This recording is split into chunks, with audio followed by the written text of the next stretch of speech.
வாழ்க வளமுடன். ஓம் நமச்சிவாய. அனைத்து தமிழ் உள்ளங்களுக்கும் வணக்கம். 60 தமிழ் ஆண்டுகளில் இப்போது பிறக்க இருப்பது குரோதி வருடம்.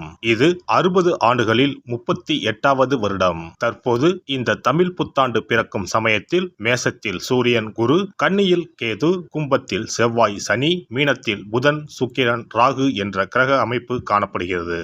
அதோடு இந்த வருடத்தில் மேசத்தில் இருந்து ரிஷபத்திற்கு குரு பகவான் இடமாறும் இடப்பெயர்ச்சியும் நடக்க இருக்கிறது.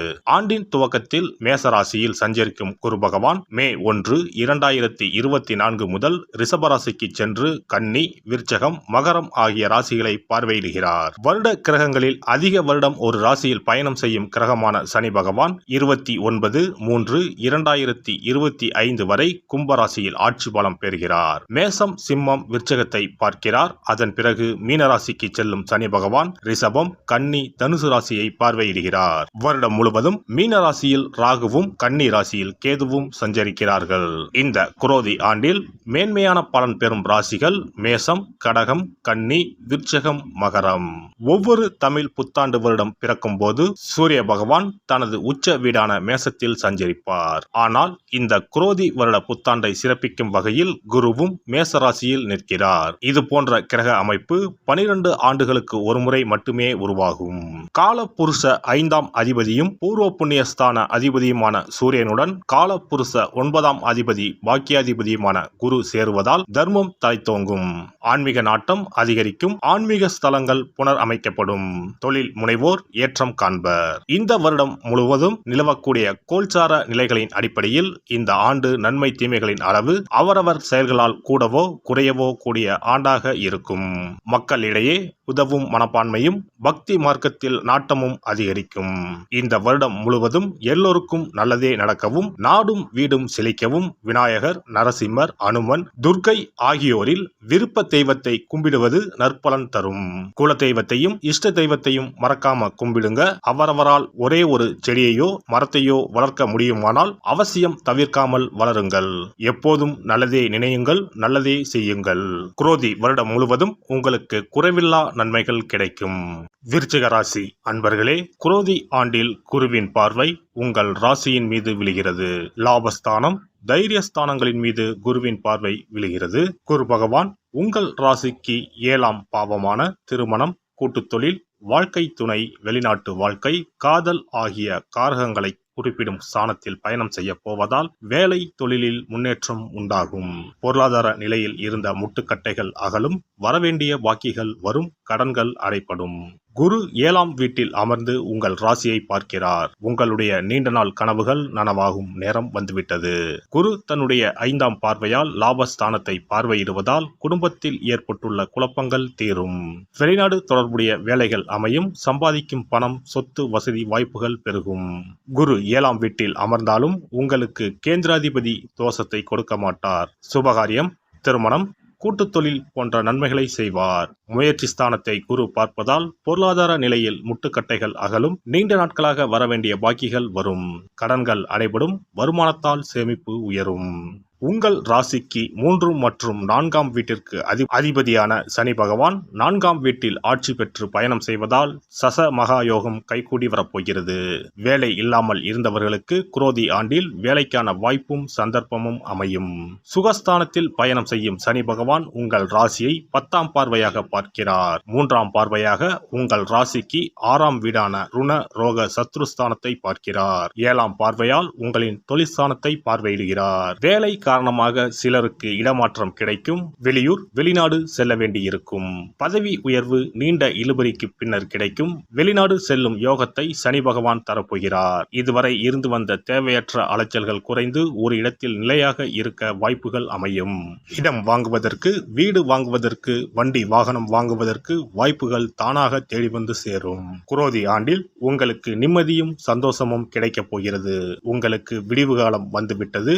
இனி தொட்டது நினைப்பதெல்லாம் துலங்கும். தேவையற்ற செலவுகள் குறையும். செய்யும் முயற்சிகளில் வெற்றி கிடைக்கும். குடும்பத்தில் அமைதி நிலவும். கருத்து வேற்றுமையால் பிரிந்த தம்பதியர்கள் ஒன்று சேர்வார்கள். கேது பகவான் தொழிலில் முன்னேற்றத்தையும் வீடுமனை வாங்கும் யோகத்தையும் கொடுப்பார். தோஷங்கள் நீங்கி சந்தோஷங்கள் அதிகரிக்கப் போகிறது. உங்களின் விருச்சக செவ்வாய் சனியுடன் கூடி நிற்கிறார். உங்களுக்கு இஷ்டமான முருகரை வணங்கவும். சனி செவ்வாய் சேர்க்கைக்கு செவ்வாய்க்கிழமையில் கொள்ளு, சுண்டல், செம்பருத்தி பூ இவற்றுடன் அகல் விளக்கில் சிகப்பு துணியில் 25 மிளகாய் பொட்டலம் கட்டி நெய் அல்லது இலுப்பு எண்ணெய் ஊற்றி சிகப்பு திரையில் தீபம் ஏற்றவும். பள்ளி குழந்தைகளுக்கும் பள்ளி கட்டிட செலவுக்கும் உதவிகள் செய்யலாம். வருட பிறப்பன்று நாம் செய்யும் செயல்கள் அனைத்தும் அந்த வருடம் முழுவதும் நமது வாழ்க்கையை வளப்படுத்தும் என்பது ஐதீகம். அதனால் இந்த பதிவில் தமிழ் புத்தாண்டாகிய சித்திரை முதல் நாள் என்னென்ன செய்ய வேண்டும், என்ன செய்யக்கூடாது என்பதனை பற்றி தெரிந்து கொள்ளலாம். தமிழ் மாதத்தின் முதல் மாதமான சித்திரையில் தமிழ் புத்தாண்டு தொடங்குகிறது. மா, பலா, வாழை ஆகிய முக்கணிகள், வெற்றிலை, பாக்கு, நகைகள், நெல் முதலான மங்கள பொருட்கள் கொண்ட தட்டை வழிபாட்டறையில் வைத்து அதை புத்தாண்டு அதிகாலையில் காண்பது புனிதமாக கருதப்படுகின்றது. புத்தாண்டு அன்று அதிகாலையில் நீராடி கோலமிட்டு புத்தாடை அணிந்து கோவிலுக்கு சென்று வழிபடுவது நல்லது. அன்றைய தினம் அறுசுவைகளும் இடம்பெற்றிருக்கும் உணவை படைப்பது முறையாகும்.